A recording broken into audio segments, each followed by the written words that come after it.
You are now watching We Talkin Sports. 3. Hey, thanks for joining us this Saturday on We Talkin Sports. We got a lot to talk about as always. But before we get into that, if you follow, I want to let you know how you can follow us. You can follow us on Twitter at We Talkin Sports 2, on TikTok We Talkin Sports 6, on Instagram at We_Talkin_Sports, and of course you can follow us on Facebook. And if you're following us, make sure you hit that like button so that we know that you like the content that we're delivering to you. And with that, we'll go ahead and dive in. D-Jack. What's up? Oh, man. Hey, this the weekend, right? NBA All-Star Weekend? Yep, All-Star Weekend. Okay. How you liking it so far? I ain't did nothing. I'm going to the dunk contest tonight, but I ain't did nothing so far. Okay. But, you know something? I did watch the game. I did watch the Rising Stars game. And shout out to Isaac Okoro and Evan Mobley there's on the winning team. I like that format. I liked how they did the whole thing. And the one thing I liked is what that was a tournament that foreshadowed the dudes that's coming. Right. And you saw Cade Cunningham out there ball. You saw the dude from the G League. I just asked his name. What's his name again? Jalen Green. Jalen Green. You saw him out there balling. You saw Mobley make himself known. So it's been pretty exciting so far. Right, but how does that make you feel when you look at this rookie class that, again, three prominent players, or at least 3 or 4 prominent players, and most people regard Evan Mobley as the best? Yeah, so I mean, best right now season, and highest ceiling. That's what people say. Yeah, that's what they say. That's what I say. I would say that Evan Mobley is having the best rookie season. He should be rookie of the year. I mean, he plays every day on a team that is highly successful. Right. I definitely do think he has the highest ceiling. I do believe that, he is only going to get better. But I like those other 2 guys, too. I do like Jalen Green. I think they have a good future. They have a good future, or a promising future. And I do like Cade Cunningham. So I like the fact that we about to watch. Right. And we about to see these 3 kids go out here from this draft, and we got one of them. So speaking about watching, we've been watching Kevin Love for 7 seasons now in a Cavaliers uniform. And it's, Kevin Love, he's always caught a lot of ridicule, some of it deserved. But I think a lot of times we take for granted what he brings to the table as a player. Recently, it was noted that he was one of 4 players in NBA history to reach the milestone of 14,000 points, 1,400 three-pointers, and 8,000 rebounds. There's only 4 people in NBA history to accomplish that. That's LeBron James, Dirk Nowitzki, Jason Kidd, and now Kevin Love. Impressive stat. It is. Impressive stat. So, I mean, it speaks to, contributing on the floor in a number of ways. Right. He helps the team. You put that up, Sean? Okay. He helps the team. He's a good player. You look at that and you figure that back in the day when a John Stockton wouldn't have done this, probably he would never have got the rebounds, but he would have maybe got the 3-pointers. I don't know. That's a tough one. It is because you know what it is Magic too. It's the Johnson, rebounds. It's the rebounds, I think. Or the 3-pointers. Magic Johnson would have never got an opportunity to even probably take 1,400 3-pointers. Hey, and you know what? Since we giving Kevin Love his flowers right now, I got one more bouquet for him. Mm-hmm. Can we throw up that top 10 Cavs all-time scorers? And look at who's checking in there at number 10. And he's not done yet, obviously. Yeah, I think that's more. Well, I tell you what. I mean, obviously he won't catch LeBron, but it was good that you did it that way. It was good that you put on Kevin Love I think the cues have come. It's good that you put on Kevin Love. And,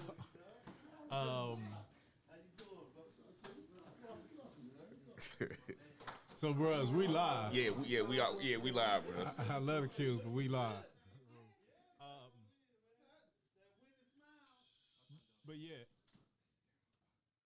So Kevin Love, top 10 scorer in Cavs history, and he's not done yet. So, but that more speaks to the franchise, is what I was getting ready to say, because he hasn't been here long enough. I mean, if you look at the Bingo Smiths and the Mark Prices and we've had some good dudes, so that is pretty impressive. Like, let me see, who would you say a Cavs player that's been around, like Brad Daugherty? Where was he on that list? I don't see the list. Oh, that's a good question. Brad Daugherty is number 3. I'll give you the top 10. So we got LeBron at number 1, Zydrunas at number 2. But look. Yeah, this is what's funny about it. LeBron's at 23,119. Number 2 is Zydrunas. He's at 10,616. Right. Then you got Brad Daugherty, Austin Carr, Mark Price, Bingo Smith, Hot Rod Williams, Kyrie Irving, Larry Nance Sr. Where's Kyrie? Kyrie's number 8. See, Kyrie only played, well, no, he started his career here. So what, 7 years? Yeah, about 7 years. About 7 years. Okay. So, again, hey, hats off to K-Love. Hats off to K-Love for doing his thing. Yeah. So, speaking of doing your thing, if you look at the timetable for that meniscus tear that Colin Sexton had, his recovery time should have him back in time for the playoffs. Yeah, you were talking about that. You said that his recovery time was like 4 to 6 weeks. No. It was 2 to 3 months. 2 to 3 months. But he's been out since November. So, okay, he should come back. The one thing I'm excited about that is I hope he does come back, because that gives the Cavs an opportunity to see him with this team, and they have to make a decision in the offseason. Because to me, if you could upgrade, then that's a good thing. If you could upgrade, if you could get Colin Sexton and get him in a situation where, okay, so this is not a rumor that I've heard or anything like that, but I'm just saying, like, what if you could get like a Jason Tatum and like a three-team deal where somebody gets this person, and you get Jason Tatum. So I would give up No. The Cavs are not going to do anything like that. The Cavs, everything the Cavs are doing is built off of this nucleus, this core that they've drafted and that they've put together. So, yeah, hey, dog, the Cavs will not be doing any type of trades like that. I'm just looking at the fact that Colin Sexton is going to be coming back, and to me, it makes him a deeper team because, whether he's coming off the bench or whatever, we don't have to dive into that right now. But he just brings that dynamic of more backcourt scoring. He brings you more backcourt scoring. I agree. And that's why I said I'm excited by the fact that they get to figure that out at the end of this season and throughout the playoffs. Because in the offseason, an NBA team can go from looking like this to looking like something totally different. Right. And so Colin Sexton is a very attractive chip. So if you could take him and upgrade him tremendously, let's say if you can get a Devin Booker, just in a 3 trade, ESPN says that Chris Paul is mad at his, pool keeper or something like that, so he wants to go play with whoever, whatever type of narrative they create.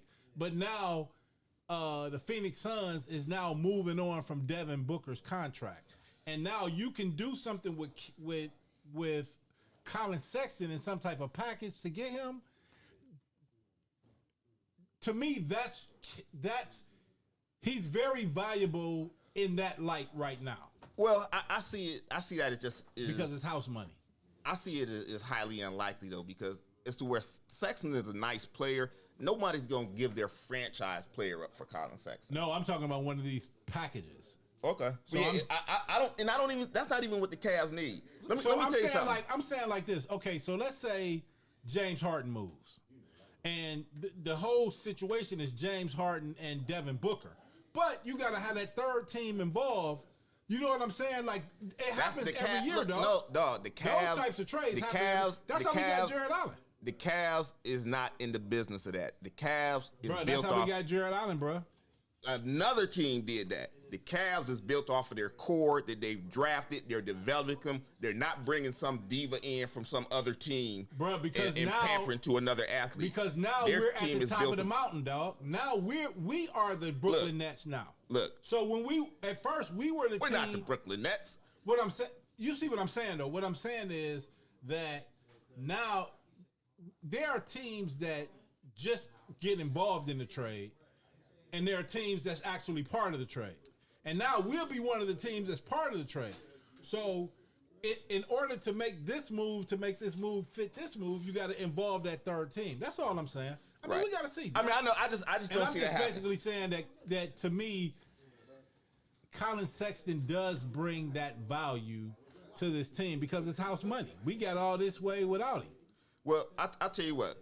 And I like Colin Sexton. That's not how I see Colin Sexton fit into this jigsaw puzzle that we call the 2022 Cleveland Cavaliers. Okay. I just see him as being a piece to the puzzle, not some major trade chip or anything. But let me tell you this. It's going to be very interesting in tomorrow's All-Star game because at some point on the court, you're going to see LeBron, Darius Garland, and Jared Allen. Okay. And that is going to be interesting. Okay. That is going to be intriguing. And I think it, you know what I think. I think it's a preview. Exactly I think it's a preview. Because, when you listen to talk shows, now, and it's like people, to me, have the nerve, the audacity to say they don't want LeBron to come back. I don't want him to come back. Here's why I don't Talk about biting your nose to spite your face. Here's why I don't want LeBron to come back. I don't want LeBron to come back because, first off, LeBron James is not the dude that left. Now, again, I do think that they're going to win a championship. I do. I think that if Anthony Davis, we're going to talk about Anthony Davis, but anyway, I don't even want to go down that road. But I believe that LeBron James... Talking about street clothes? Right. LeBron James plays a brand of basketball that these kids that we got do not need to get. It's the evolution, dog. It's the evolution. Do not need we're gonna get to baptized into the playoffs this year, and when we get baptized into the playoffs, and people see how different the playoffs is in terms of how you need that big star who can get those calls late in games, and we got good young players. But we don't just want to make it to the playoffs just to get eliminated. We're trying to get another chip. LeBron, and we got a chance if people quit acting silly and understand that the difference between us and going to the playoffs and getting eliminated and the difference between us getting to the playoffs and winning another chip or maybe two chips is LBJ. Let me show you something. We got a NBA franchise pyramid. Can we put the NBA franchise pyramid up? And what this NBA franchise pyramid does is it categorizes every NBA franchise in tiers based off of how many games you win, of course, the history of your franchise, whether or not you've won a championship. It takes all of that into consideration. And the Cavs are considered in that fourth tier. Average, solid. That's what they consider as a franchise, average, solid.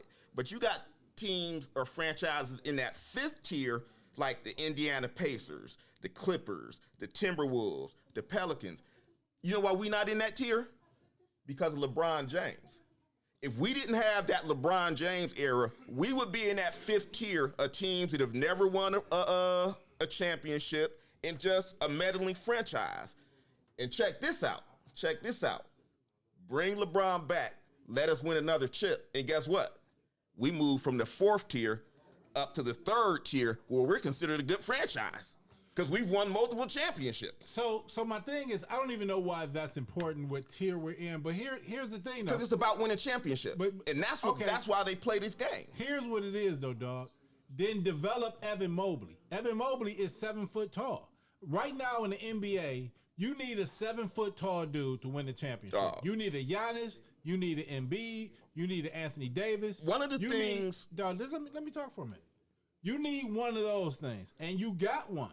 And so, if LeBron comes here, LeBron is going to teach that kid so many bad habits. And look, I'm the biggest LeBron James fan on earth. But LeBron James is going to teach that kid so many bad habits. He's going to teach this team so many bad habits. Because when LeBron James comes to your team, it is his way.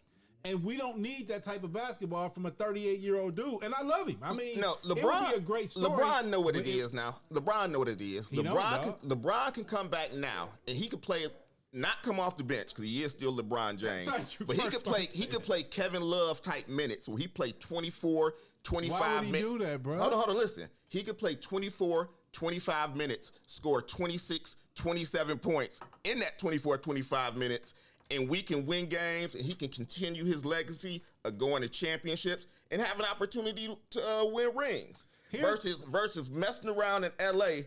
with street clothes in that show out there in L.A.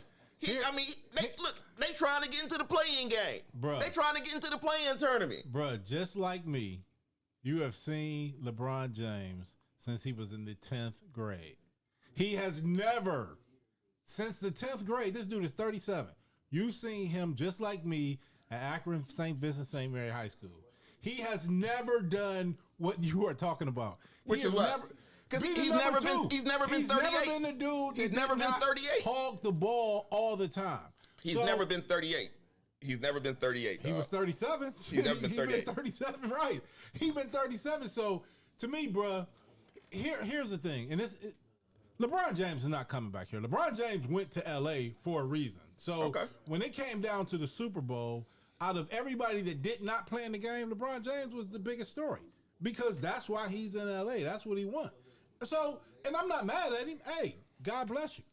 You did what you said you were gonna do. Okay, let me show you one more graphic here. Okay, can we see the top jersey sales? So, this is top jersey sales for the entire U.S. Everywhere you see is gold means LeBron has the top selling jersey in that state. Even at 37, he's still that guy. You know what I he's love still about that guy. No, I'm just saying he's still that guy. So you bring him back here. Nothing about in the lines. You know what I'm saying? Like we gonna be cold because these are all indicators. No, these are all indicators. These are indicators of success. These are indicators of success, dog. I mean, you don't have the number one selling jersey in all of these states by happenstance. I guarantee it's not a mistake. Cooper Kupp did not have a top selling jersey in none of them. Maybe where he's from. I don't know where he's from, but Cooper Kupp balled in the Super Bowl, bro. That's what it's about. Okay. It's about playing in the lines, bro. It ain't about. No, let me tell you one thing. That's one thing that LeBron. Let me tell you something. Let me tell you one thing that LeBron taught me when he came back the last time. Did y'all actually sit down or did no? Listen. And I apply this to every sport. I don't care if it's football, basketball.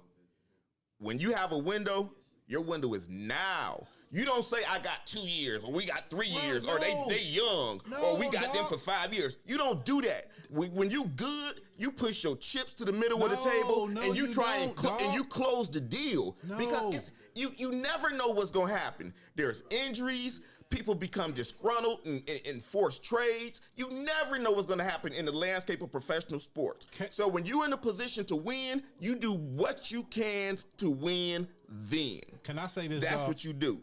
That's what winners do. That's what winning franchises do. They close the deal. Let me just say this, dog.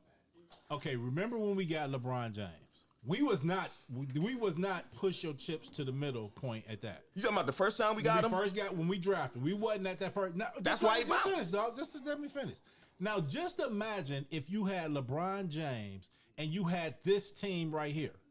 If you had this team right here, you're not saying, hey, let's push our chips. You're going to let them grow. You're going to let them get big. You're going to let them go and beat the Pistons. You're going to let them go and beat the Celtics. You're going to go and let them, and then you're not going to let them go. So the thing that I'm saying is, bruh, just like when LeBron James came here and we got better and better and better and better, we doing the same thing. And so you can't just wreck the franchise and go out here and No, I'm not changing the story I was telling 3 minutes ago when I said you don't mess with your core. You don't mess with your core. You got your core, young, talented four that you're gonna keep them as long as you can. Because again, in the NBA, you can never predict when a guy's gonna say, I'm out of here. Right. You just, ask James Harden. You know what I'm saying? You can't predict it. You can't predict it. So again, that's what I'm saying. Right. My point is, while you got this right now, if there's one missing piece to this puzzle that could bring another championship to Cleveland, go get him. Bruh, like I said. Bring him home. Like I said, let's do this. You got Colin Sexton as a very, very attractive chip, and there's going to be some threes out here that you can get that you can continue to build this team with, bruh. So I do not want LeBron James. I don't think he coming here, and that's it. And I'm okay with that because I like the direction of the franchise. So let me just talk off the record off topic for just a second. We got guests here today in the We Talkin Sports studio. So in a moment here, we're going to have somebody else jump on the mic, and we will introduce them. And we're going to talk a little bit of sports. Right. So when you're ready, you on? Okay. So you hear we talking about. What you got on that? Hey, good afternoon. So we got Mar Love on the mic. What's up, everybody? Marv Love. Yeah. Well, I was listening to everything you guys were saying. I got a quick question for Dion.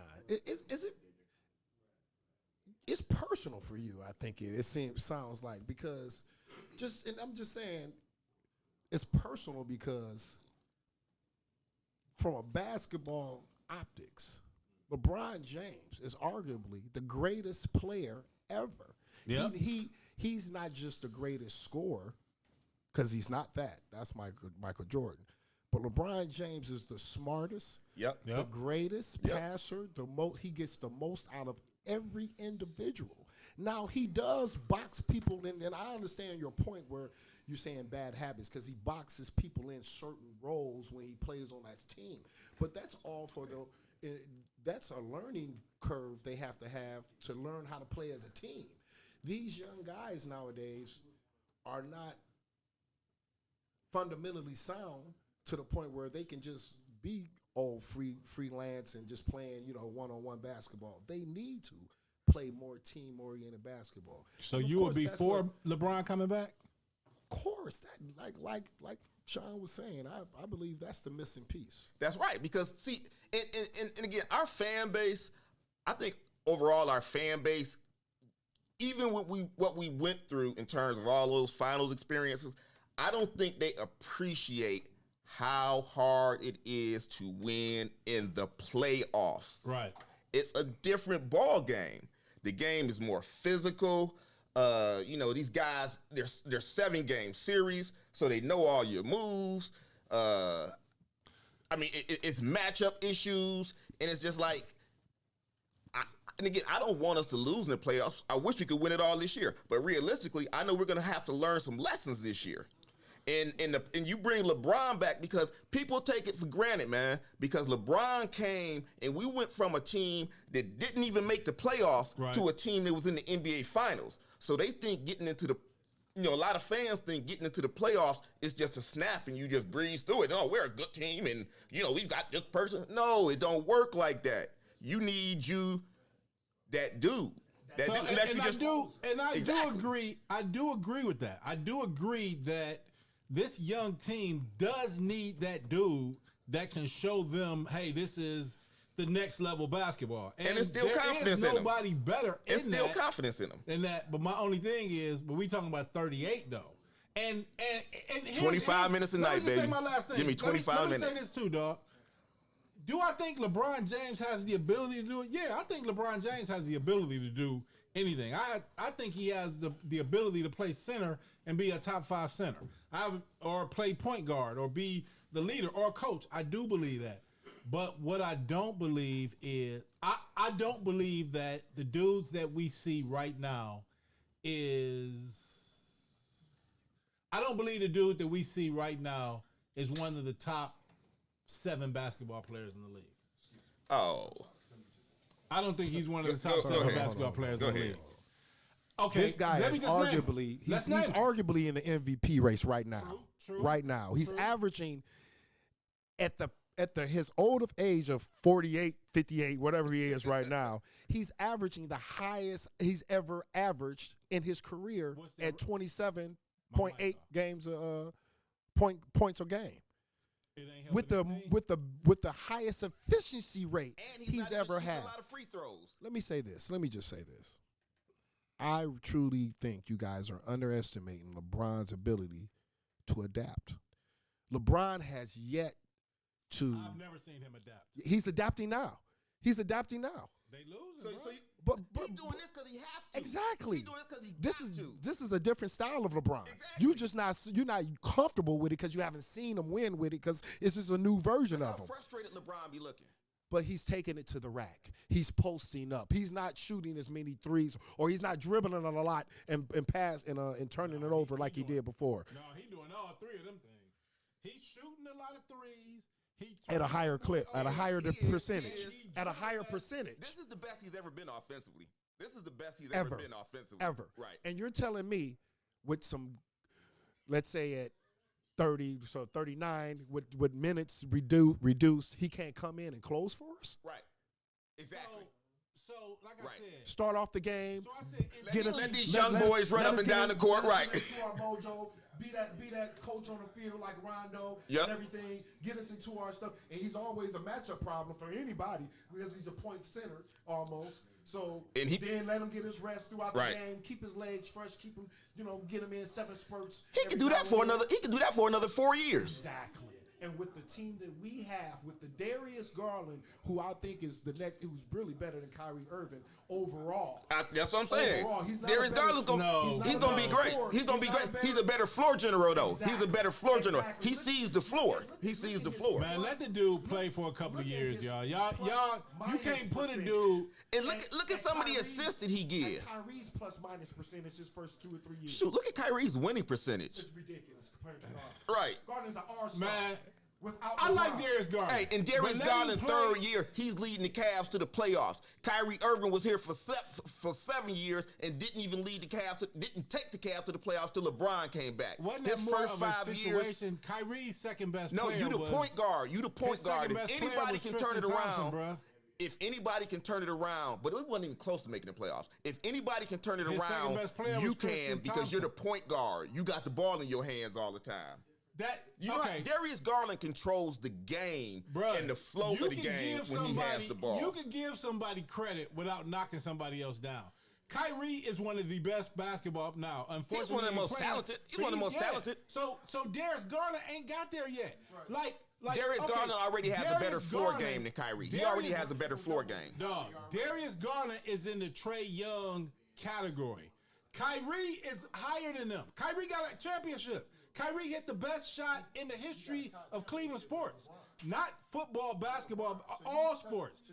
And so you can't just all of a sudden just give this kid, hey, you're better than Kyrie. No, I didn't say he was better than Kyrie. I said his floor game is better than Kyrie. I didn't say overall game. Kyrie's one of the best scorers in the history of the game. Right. I'm not saying that Darius Garland is, but I said his floor game is better than Kyrie's. It's not, dog. How? The dude only been in the league for 3 years. Kyrie been in the league for... It don't matter how long it is. You can watch 1 or 2 games and see what somebody's floor game is like. You can see if they lead in their team and they run the offense. He got his team 1 game out the number 1 slot. Exactly. You can't argue with that. Bruh. You can't argue. That's like saying the Bengals won a Super Bowl. Okay. It's just not true. Okay. If you talk about Damian Lillard, and I don't know who you think is the best. You might think Kyrie is better than Damian Lillard. You might think Damian Lillard is better than Kyrie. But what I will say is, when you talk about Damian Lillard, Kyrie is on that same level. Darius Garland ain't on that level. He ain't got there yet. You can't give him. If you talking about, he hasn't accomplished what they've accomplished. No one's saying that. You can't. But I can compare an aspect of their game. I can compare an aspect of their game and say he's a better shooter, or he's a better dribbler, or he's a better floor game. Darius Garland has a better floor game than Dame. That wasn't what we was talking about. That wasn't what we was talking about. I'm asking a question. I think he does. No. I would put him in the same category. I put him in the same category. No. Damian Lillard is a scorer. And we really going way off topic there because it's just like let the dude grow up, man. No, I'm just saying we getting too far. Too. But let him grow up is all I'm saying. I see the potential too, but that's why it's called potential. He ain't got there yet. Okay, he an all-star in his third year, right? And so he just better than Kyrie. He got a better floor game than Kyrie. The dude that won the dude that hit the most important shot in our life in this city, and we just like, but you. The dude that has destroyed 3 franchises that he's played for. Yeah, every franchise he get to, he tear it up. He was here. We on a championship team. What'd he do? Tear it up. Yeah, he went to Boston with a team that went to the Eastern Conference Finals. What'd he do? Tear it up. He got to Brooklyn with the Nets playing with Kevin Durant and James Harden. And what did he do in classic fashion? He tore it up. Because that's what he do. Every team he go to, he tear him up. The football team is the dry or the fumble, the whatever. The baseball team is the Jose Mesa. But the basketball team is the shot. And he is the author of the shot. So how could you dog a dude that is the author of the greatest sports moment? That's a moment in history. That don't give you a lifetime pass to do dumb stuff. You know what I'm saying? It don't give you a lifetime pass. We're not taking nothing away from Kyrie. We're talking on the court. I'm talking. You are. He on the court with his teammates, ain't he? He ruined every team he go to. Bruh, but if it came down to what kind of teammate is that? I am the whoever. I am the Phoenix Suns and Chris Paul go down and I want a point guard that's going to play for me every day and both of them can play every day. The Phoenix Suns is not going to say, hey, you know something, we would rather have Darius Garland replace Chris Paul than Kyrie replace Chris Paul. Are you crazy? Things were equal. Are you crazy? Are you crazy? Do you think if Chris Paul all things are equal? Yeah, all things are equal. No, today. No, yep, today. Yep. So you mean to tell me right now, if Chris Paul was to go down, the Phoenix Suns would rather bring in Kyrie Irving? Yes, then Darius Garland. Yeah. Now come on, you really believe that? You really believe? Let me say this one more time. I'm gonna say this one more time. He destroys every team he laces them up for. Okay, but that's not what we're talking about. What else are we talking about? What else are we talking about? You said as far as for general. I'm talking about. You said replace. You said replace Chris Paul. Mm-hmm. Don't you think Chris Paul and Kyrie are two different type of point guards, though? What I'm saying is, if you are a team that's trying to win a championship, we're talking about the 2022 season. If you're a team that's trying to win a championship right now, all things equal, no vaccine status, no flat earth, playing basketball on the court. And you wanted somebody to run your offense? I would take Darius Garland. I think they take Darius Garland easily over Kyrie. If it came down to right now, I need a point guard to run my offense. Booker and Kyrie Irving are more of the same kind of person. Right. And Kyrie Irving, offensively, Kyrie Irving is an assassin. They would not mix Booker and Irving. That's oil and water. I thought you had on Kyrie's jersey or something. The way you sitting up here bumping for him. He got a Cavs jersey I respect somebody that won the only championship I've seen in my life. I respect him too, but I'm just saying he's more of a scorer. Do you respect the Browns? Yep. Okay. Do you respect the Rams for winning that Super Bowl? Yeah. So shout out to the Rams. Shout out Super to the Bowl Rams. 56. Shout out to the Rams. Shout out to the Rams. Shout out to Odell. So that's right, OBJ. You know what? Okay. So here's the thing about the Rams. Cooper Kupp. Tremendous. Cooper Kupp is. I mean, I don't know. I've seen a dude outside of Jerry Rice do what he did in the playoffs. But the thing about the Rams is the Rams are going to now be the the Rams did it. The Rams did it. We can do it because the Rams did it, and that's definitely not true. Every NFL franchise cannot do what the Rams just did. Now, how bad do I look? Because Tampa Bay just did it too. But I don't think you can use that as a blueprint to build a franchise. I don't think that's the issue. I don't think that's where we at. It's just, it's just acknowledging them because they did win a Super Bowl. Yep. And what else you got to acknowledge? Tom Brady retired this past week. TB12. At least he says he did. You know what I'm saying? It's some shade around that too. He may be back. I personally think he will be back in some capacity. But for now, he retired. So, you know what I'm saying? You got to acknowledge that. TB12. And then the other thing you got to acknowledge is you can't hide from these rumors around the Browns and all of these different quarterbacks that they supposed to be trading for. But it's just like whatever rumor you look at, they are all angling at replacing Baker. So, I've always say to you, it's not news until it's news. We already know that these reporters do clickbait. We already know. Well, let me say this, though. But outside of that, because we're not talking about the reporters. Just like Mar, we brought up the Super Bowl. Mar, you shouted out OBJ. Browns players, offense and defensive, been shouting out OBJ ever since he went to the Rams. All through the playoffs. Even in the Super Bowl, they sending all types of love to the boy. Let me ask you this. Number 6, they quarterback just had surgery.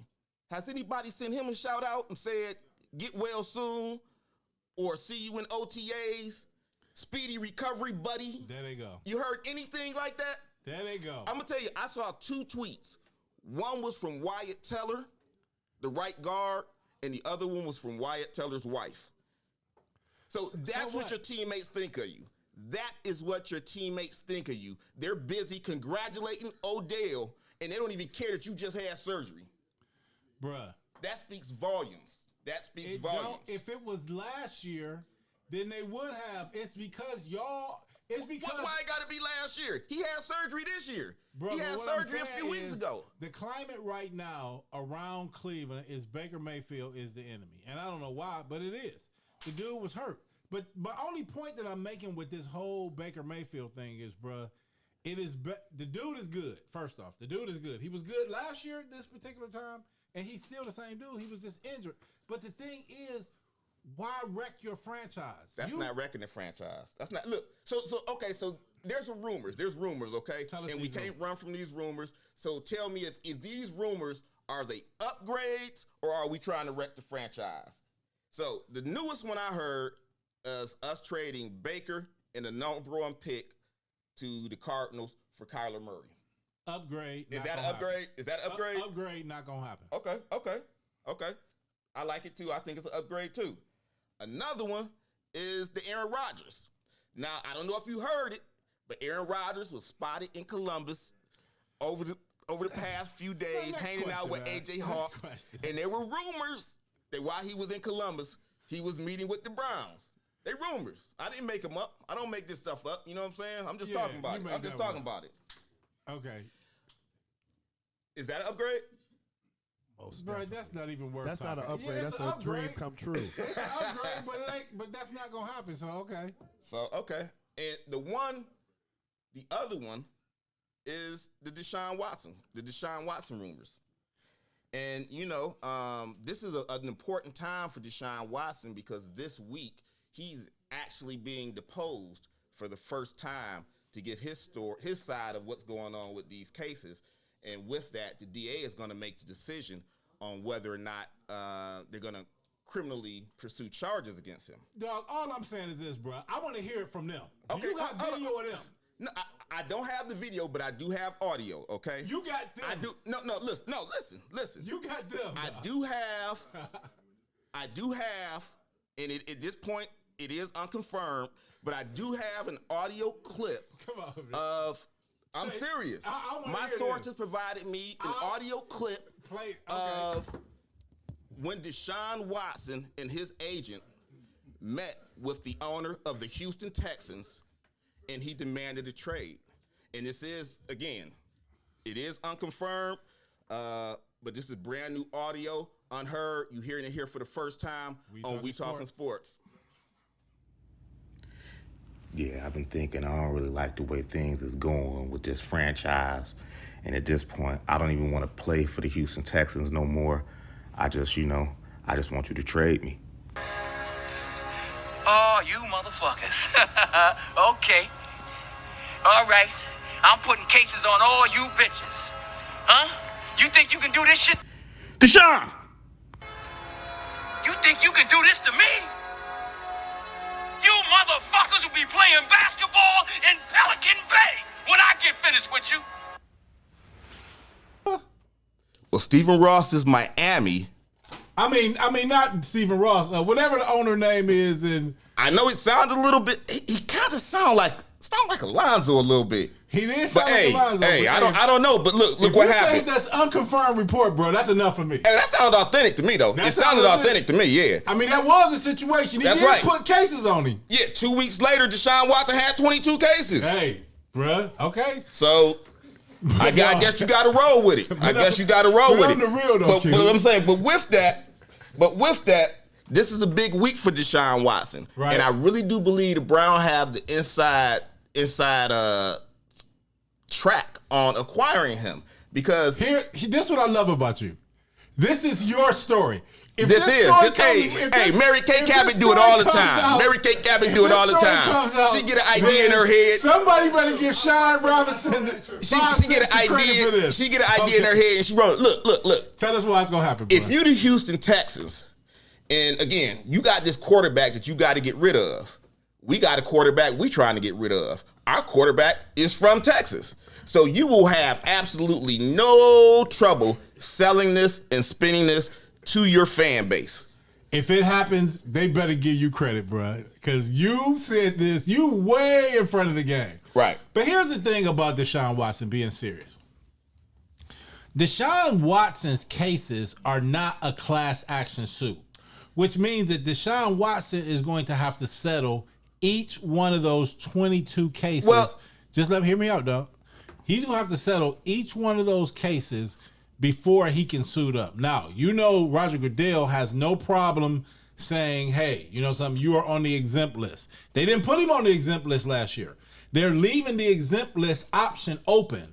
So they didn't put him on the exempt list last year. Houston just did not play him.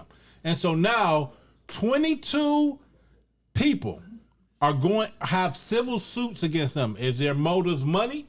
I think so, but I don't know. But if it is, then it's not like it's going to go away. Here, check. Here, check. 22 cases. Bro, that could take a year. That could take 2 years. You have no idea. And so the Houston Texans are controlling all of this. The Houston Texans are controlling all of this. Look, they said last year. What do you mean they're controlling it? You're saying the 22 suits? These are individuals that's coming for some money. I know. And the lawyer that's representing them happens to be the next door neighbor of the owner of the Houston Texans. No, it's definitely coincidence. It's definitely coincidence. It's definitely no. That's what I'm saying. They are running this. They are controlling this. And what they're saying to Deshaun Watson is, we know you have a no trade clause, but you're going to go where we tell you to go, so we can get the compensation back from you that we want.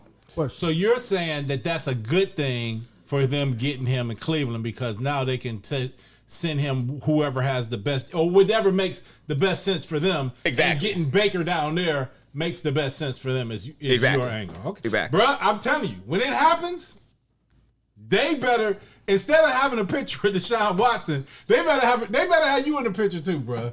That's all I'm saying. When it happens, you better be front page Cleveland. What you got, Mar?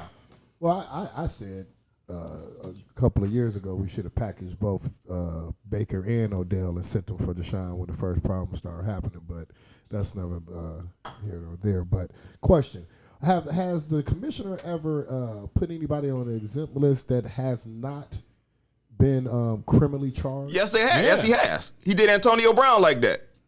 He did Antonio Brown like that just 2 years ago. Well, didn't he do that because Antonio Brown had footage? Like all of these, it was no different. It was a civil suit. He had a civil suit. Yeah, but he also had footage of him doing. It was footage of.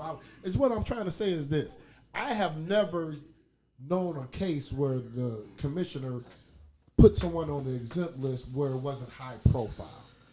You know what I'm saying? And not saying high. Because they know that these cases are garbage. Profile. I'm talking about high profile where there's proof. There's either a tape or there's some type of action by the individual that makes you look guilty to some extent, like Antonio Brown. You know what I'm saying? Okay. His footage was making him look like, yeah, you probably did this. You know what I'm saying? But he had one or two. Deshaun Watson has 22. I mean, it's just like, but it's just okay. So we're still working on the podcast. We're still working to get it professional. We talking sports. Who we got on the call here? This is Rado. Rado, what's going on now? You got that down. Yeah, I was calling to talk about the Deshaun Watson and tell him why would he want to come to Cleveland. I want to talk about that. Well, that's, again, I don't know I know there's a slight delay. So what I was just explaining is he may not want to come to Cleveland, but the Houston Texans may want to send him to Cleveland because the package we're able to give them back, including Baker Mayfield, makes it advantageous for the franchise. They don't care where he wants to be. I mean, I'm sure he probably wants to be on the beach in Miami, but that's right. I know. And he also has 22 civil cases. And if he want another 22, he can keep playing hardball with that trade clause. So you saying Haslam going to put something on it too? Because Haslam. No, I'm just saying, if you listen to that audio clip a few minutes ago, that guy sounded serious, okay? And within a week after that tape, after that meeting, Deshaun Watson had 22 civil cases against him, okay? Well, you know why I got out, right? Because the organization put that out. I know. That's what I'm saying. They playing hardball. Yeah, so it's like you can keep, and well, he doesn't have much room to play hardball because what he has on the line is his career. Because the NFL will go on without him. Rollo, tell us, what do you think they should do? The Houston Texans? No, what should the Browns do at quarterback for 2023 or 2020? Hold on to Baker for one more year and then see what options you he's out saying there. that as a Steelers fan, man. You saying that as a Steelers fan. Baker Mayfield is look here, man. Baker Mayfield is a franchise quarterback. Don't get it twisted. Now he's a great, not a winning franchise quarterback. Not of a winning franchise. It's just the fact that the Browns have no weapons. You know what I mean? You have any weapons on this roster, man? I mean, you don't have any weapons. I agree with you, bro, and thanks for the call. This is what the Browns need to do. The Browns need to trade their first round pick to somebody and get what's my man and it don't matter. It don't matter. You can go get whatever receiver you want. Thomas. If you have number 6 throwing on the ball, they're gonna finish the season with 500 yards receiving. You go 500 yards receiving and 1.3 touchdowns. Those are the stats you get when Baker Mayfield is your quarterback. You re-sign Jarvis. Go get Mike. You think Jarvis coming back here? I don't know. Jarvis ain't coming back here unless if we don't take care of that quarterback position. I can tell you now. If we do not change the quarterback position, Jarvis is not coming back. That's your opinion. It's news until it's news. Now let's talk about the Kareem Dearness Johnson situation. So as we dive into that, let's go ahead and look at our Browns free agent tracker. Because the Browns do have a number of free agents coming up. And those are tough decisions. Hey, that when I saw this graphic right here, I said, wow, that is going to be a lot to take care of. So let me give you just the 3 different classifications of free agent. So you could be an unrestricted free agent, which means as the NFL, that means you can sign with any team in the Browns. Yeah, you go to the highest bidder wherever you want to go. You have restricted free agents, which means the Browns have the right to match any offer that you sign. So we got the right of first refusal on you. Then you have exclusive rights free agents, which means we're the only team that initially can tender you an offer. And if you sign with another team, they owe us draft pick. Right. They owe compensation. So now if you look at the restricted free agents, I see some tough names on there. So let's start with the unrestricted. Because those are the ones that are most. That's what I meant. Okay. So when I look at that, you got some tough. I mean, you basically looking at Jadeveon Clowney. Huge part of your story last year. He's going to the highest bidder. You look at Malik Jackson. Huge part of your defense last year. He's going to the highest bidder. You look at Tack McKinley. You see it? Tack McKinley was that edge rusher that spelled Miles or Jadeveon that was on the same level. So you still got good production. Now he goes to the highest bidder. David Njoku, I hope he goes. He's the biggest bust. And he's the biggest bust since we've whatever. He's just a bust. So if he goes to the highest bidder, but he was an important part of the team. Okay, so Malcolm Smith. So how about you go with your top MJ 3? Stewart, how about you go with your top 3? Top 3. Well, that unrestricted would be from unrestricted. Jadeveon, Malik, and Anthony Walker Jr. would be the top. But then Kim. Damn. I mean, I gotta say 4 because Jadeveon is definitely important. Malik Jackson is definitely important. Takk McKinley is definitely important, and Anthony Walker is important. So that's 4. Okay. So I'm gonna tell you who my top 4 is. My top 4 would be Jadeveon Clowney because what him and Myles Garrett did was special this year, and they could only get better. I think Ronnie Harris is important because you want to keep continuity. That's number 33? Yeah. Okay. Yeah, you want to keep continuity in that secondary. I think David Njoku is very important. To have a tight end that size and that athletic. Bro, he's been that for 4 years. And what does that get you? Who's been throwing him the ball? Okay. Everything is on Baker. Okay. And then this one may surprise you. I'm not going to say Anthony Walker. Because you surprised me with Njoku. So I'm not going to say Anthony Walker. I'm going to say MJ Stewart Jr. Okay. Because, again, he's shown that he can play safety, he can play nickel, he can play corner, fill in, and be effective in those roles. So those are my top 4 unrestricted free agents. And now let's go ahead with your restricted free agents. And is there anybody on there that really stands out to you? So whatever, McLaughlin is whatever he plays. Yeah, okay. So I got to say Dearness Johnson. So let's look at Dearness Johnson. Does Dearness Johnson cost me Kareem Hunt? If Dearness Johnson, you can find a Dearness Johnson. You luckily found a Kareem Hunt. I agree. And let me just say this jump in on that real quick. So this season, Kareem Hunt counts like $6.7 million against the books. Dearness Johnson is, like we were saying, a restricted free agent. So you could give him a tender and get him for about $3 million a year. So there is a rumor out there saying that the Browns are going to move on from Kareem Hunt and sign Dearness Johnson. And let me add this tidbit in there. Somebody going to pay. Hold on a second. Let me add this tidbit in.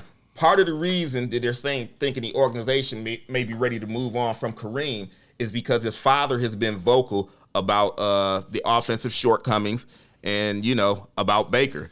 So, man, I hate it's so much. It's not far-fetched. It's not far-fetched. I do too, but it's not far-fetched. So what is Dad said? Bruh, when I blow this whistle, play football. Right.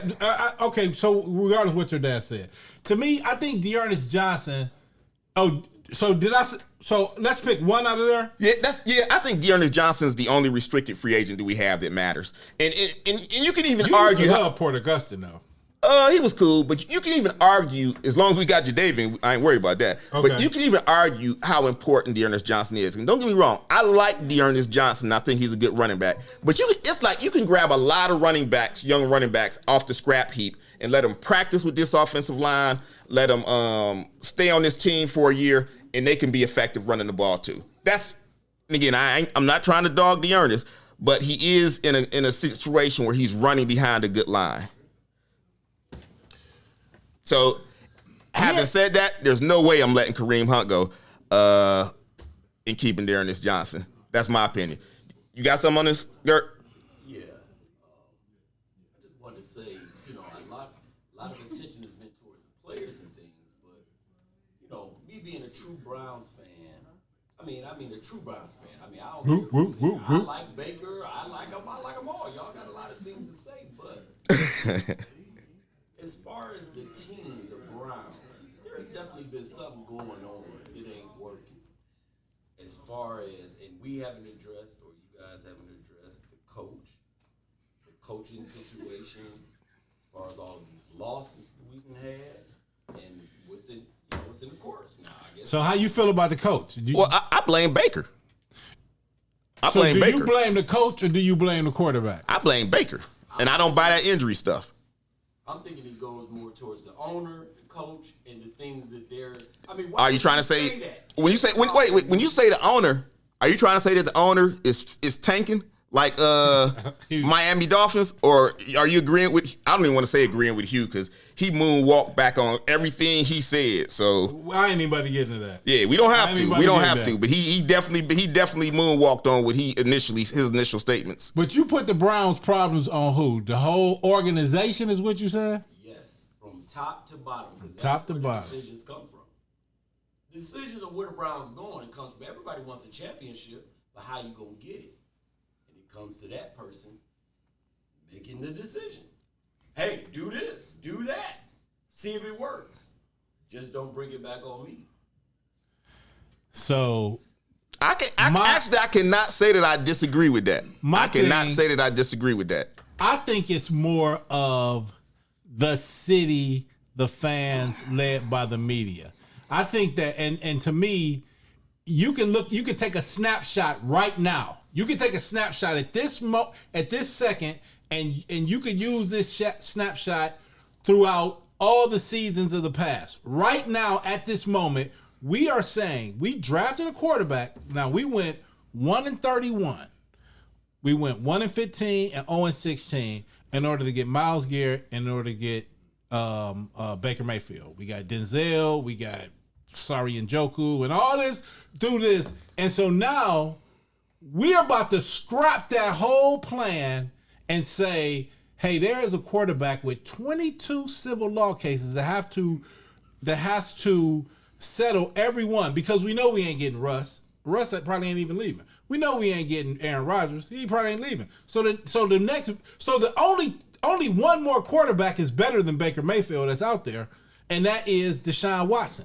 But right now we are hammering Baker. We killing him. We saying, Baker, you suck. We doing death threats, everything like that. We are no. We not doing death threats. We not doing death threats. We are do totally nothing like tearing that. this dude's confidence down. And so then next year we're gonna be like, well, dang, why did Baker this that? And we're gonna be in a quarterback conundrum again. It happens over and over again. So if you took a snapshot of this moment right now, this is the reason why the Cleveland Browns, this is the reason why the Cincinnati Bengals just went to the Super Bowl. And Joe this Burrow. is why every team in our division has gone to the Super Bowl, because every team in our division is built on stability. They keep the same thing over Get you and a quarterback. That's what you got to do. He's the fall guy. There you go. He's the fall guy. He's the fall guy. Like I say, it's from the top to the bottom. From the news and everybody, it sets it up. The media definitely sets up the playing field for the Browns, but they're blaming it on the quarterback because we're losing. I say, well, the quarterback has the ball in his hands. Same quarterback. I say this almost every episode. The one thing that I agree about with Mike Holmgren when he was president of the Browns for that 2-3 years is he said, as far as that quarterback position goes, if you got to swap that position out every year till you find the right guy, you got to do it. Because if you don't have a quarterback, you will not win in this league. And has that worked for us? We haven't found them. Because there is that jersey with all those quarterbacks' names. So we damn sure following what he said. Hey, if this ain't our dude, swap him out. If this ain't our dude, swap him out. I just don't think it's working. I don't think that the great Mike Holmgren, who had like a cup of coffee here and took about $15 million back to Seattle with him, I don't think he's a good dude to be quoting. Because he really kind of really stole money from us. True? Champagne. So I have a thought about that. As I listen to this podcast and as I listen to quite often the different sports shows, I hear most commentators discuss the quote-unquote technique and fancy positions, quarterback, running back, wide receiver. When are we going to have a conversation about the line? This is a man that played college ball. Because I believe in building from the foundation. You always build from where it starts. And where that ball starts at, whoever touches that ball first, that's who has to be an all-pro. Both lines. And if you look at everybody that went to the Super Bowl, you may talk about the wide receiver. You may talk about Tom Brady. You may talk about all those Dallas quarterbacks, but it's the line. Emmitt Smith ran behind a line. And So let's look at the Browns line then. Let's look at the that's Browns. What I want to talk Let's look at both sides of that ball. I think their defensive line is good. I don't even want to say above average. Their defensive line is good. Offensive line, okay, so you got 2 all-pros. We got one problem, and he wears number 6. I'm telling you. But we got one problem. We got one problem. But let me ask you this, though, dog. How much of the problem for the Browns was their left tackle? How much of the problem with the Browns was their right tackle? How many more excuses is we gonna make for Baker? It's the left tackle. It's the right tackle. It's the offensive coordinator. It's the head coach. It's the receiver. It's the tight end. I mean, it's like, yeah. Did they get good tackle play? My shoulder. My foot. I mean, come on. How many more excuses is we gonna make for the boy? At what point do he start winning? He gotta have all pros around him at every position. Not Pro Bowlers. He gotta have all pros at every position in order for him to perform. Did he get good tackle play this season? Did he get good tackle play this season? Did the tackles That's play the well? new one. That's the new one. That's what we going with now. Dog, I'm just asking. Did the I don't know. play well? I don't know. If that's the new one, we'll go with it. Put it on Twitter. Put it on Twitter. Tackles make Baker suck. Did. You know what I'm saying? Lack of tackles make Baker suck. Is our left tackle Anthony Davis of the NFL? Is our left tackle the Anthony Davis of the NFL? No. He missed 3 games early, but he played 12, 13 out of 17 games. Is he street clothes, bro? No. Yes, he is, dog. And so the guy just can't play, man. I agree with Eric say. I agree with what he said. I think we have good to above. We have average to above average on both lines. If you look at the Super Bowl, the reason why the Rams won is because that defensive line. Where do you think Odell's daddy got all that footage from? You think he was photoshopping stuff, or do you think all of that footage is just out here of people running wide open and Baker not hitting them? Dog, here's my thing, and this is what's hard to hear. What's hard to hear is the way that you win a Super Bowl is you keep an organization for a long time and you build something, and then you may sign your Sean McVay, and then you may sign your whatever the Bengals coach name is. But if you keep switching it out every 2 years, you're never going to do it. If you think right now, the Rams swapped out Jared Goff because they were able to get to the Super Bowl with him, but realized once we get here with this guy, he can't win it for us. The San Francisco 49ers, they got there with Garoppolo, but they realized once we get there, he can't win it for us. But we ain't so if you just want to get to the Super Bowl, yeah, you got to build your team. That's the problem though, because people are trying to win the Super Bowl. You just trying to get there. Let me jump in here for Only thing I'm saying is though, you can't keep swapping it out. You guys are doing a great job, man. You know, first of all, I want to give you guys kudos because you guys are doing a great job. I love the energy, but I want to just comment and agree with what was his name? Gert. He was on here a couple of years ago. Gert, yeah, it was that guy. He made a good point, man. You know, I don't really necessarily agree with him about the head down, the snake head down theory, but I do think that Stefanski is not getting enough heat. He is the head coach, plain and simple. He's the man. He is not getting enough heat. He is not getting the play calling has been terrible. We have the number one running offense, the number one blocking offense. Your play calling, you're not putting your people in positions to succeed. Period. Your whole team. The play calling has been predictable at the earliest. I mean, at the best. So let me just say this one thing. The only thing I want to say to you is I agree. I agree with what you're saying.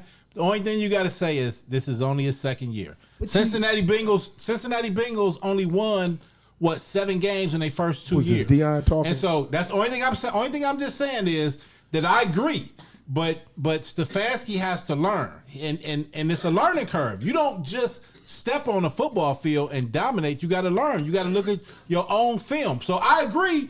I put a lot of the fault on Stefanski, his play calling, the way he ran the team, the way he What's wrong with the play calling? If people are running wide open, isn't that what you're trying to do with your play calling? Get people open? But the problem is somebody's not getting them the ball. Doesn't that go with coaching too? Doesn't that go with coaching? What, coaching? Yeah. You talking about number 6? Hold on. I'm just saying this. He should have replaced him. Burt Baker's lack of progression also leads to lack of coaching. I'm just saying this. You don't just always draft a quarterback and think he's going to succeed on his own. You have to develop players. That's in any sport. Well, and I don't see our coaching staff developing players, let alone getting the full. So I don't want to knock them though. I don't want to knock them. Only thing I want to say is that they're young. Let me just say this. So I believe that you have to. If we don't see incremental improvements, then we knock them. But hey, this is the dude. Stefanski and Baker Mayfield is the two dudes that we signed up for the job. Hold on. They got let me just say this. And exactly, what do you always want to see? Improvement. Exactly. I knew you were going to say the same thing, and then you have not seen that. You have not seen a consistent level of improvement on any level. So we went in with our chest up high because of what we did last year, how we finished the season last year, and because of Baker's ailments, we was like, okay, we might be able to do something if he fixes whatever. But what has the coaching staff done to fix those help? And I may be guilty of oversimplifying this game, but to me, they're playing football, okay? And so when you as the quarterback, when you drop back, you think you know where you're going with the ball, but if it's not there, you go somewhere else. Hold a second. And I don't think you need a coach to tell you that. But do you think the coach if you need a coach to tell you that, you're the wrong guy. But you don't think the coach? So you don't think that Andy Reid is part of the reason why Patrick Mahomes is so good? You think if Patrick Mahomes would got drafted by the Houston Texans, he would still be colder than Andy Reid do that? And so that's what I'm saying. Like, no. Andy Reid is a veteran. I'm not saying they're not watching film with Baker. I'm not saying they're not going over the film. Is new. So what are you saying? He doesn't go over film with Baker? It's like if I can see it, it's not that complicated. If this guy is open, that's who you throw the ball to. It is. It's way more complicated than that. So you think he's doing something in the game? They're playing rocket science football. This is the 2022 version. Rocket science football. You guys think he's doing something in the game that he's not doing in practice or doesn't relate to on the field? Do you think the coach is not seeing something? I think Baker panics. I think when Baker drops back, if you take his first and you take his second. Not in practice. Right. So that means he's not a good quarterback. That means he's an average quarterback. That means he shouldn't be a franchise quarterback, and that means he should be backing up anybody else. You are welcome to this show anytime you want to come. Hold on, let me tell you something. Anytime you want to come to this show, you're welcome. Let me just add one caveat. All right. Let me add one caveat. Who is Carson Wentz right now? Garbage. A dude looking for a job. Carson Wentz is Baker Mayfield. Exactly. That's the other quarterback. Exactly. And when you find out that's who you got, you got to send them packing. Look here, man. If you show me something in practice and then in the game time, if you Jordan in practice, but in game time you Luke Longley or somebody else who ain't shooting the ball, I'm like, look here, I'm not going to keep starting you because you ain't got it. You sweet in practice when the stands feel, it's a different mindset. Let me just say one more thing, and then I'm going to wrap it up with that because we have one a little bit over. How many times have you seen Baker when he starts scrambling and there's a receiver like in front of him where you could just lost the ball to him if you saw him? You talking about like against Cincinnati? You talking about like the walk-off in Cincinnati? Was that a loft or was that a play? It was a loft. That wasn't a loft. I'm talking about when you're scrambling and you're scrambling. You talking about the one of Hollywood Higgins that he fumbled against the Chiefs in the playoffs? I mean, yeah, dog, it's not the dude. That has nothing to do with what I'm talking about. Those are two plays that you just described. No, they weren't. That's not what I'm talking about. Okay. What I'm talking about is when you're scrambling and you have your outlet guy and he's right here 2 feet in front of you and he starts to run similar to a wheel route, and as the defender comes, you just drop it in over his head. Baker doesn't make those type of plays because once he makes his mind up to run, he tucks it and just runs. He doesn't still look downfield. I agree with that. That's all I'm saying. His scramble game is not good, but I mean, it's Tom Brady's ain't. Well, hey, look. I don't know. We got the All-Star game tomorrow, Cleveland, Ohio. It's going to be great. Like I said again, keep an eye on that lineup that features LeBron, Jared Allen, and Darius Garland, so you can get the little preview of the future Cavs. And guess what? We'll talk about that next Saturday, because guess what we're going to do? Talking sports. Appreciate the bros coming out, checking us out.